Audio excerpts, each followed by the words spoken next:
何曾斷地脈？白袍端河破天荒。今天我们来學《論語》。蘇軾住在自己搭建的光廊庵中，這裡遠離中原，但他沒有停止教書。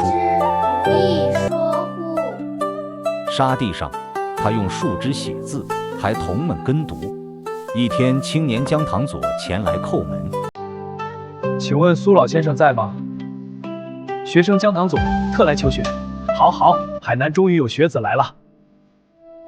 滄海何曾斷地脈？白袍端河破天荒。學生定不負先生教誨。多年後，姜唐佐成為海南第一位舉。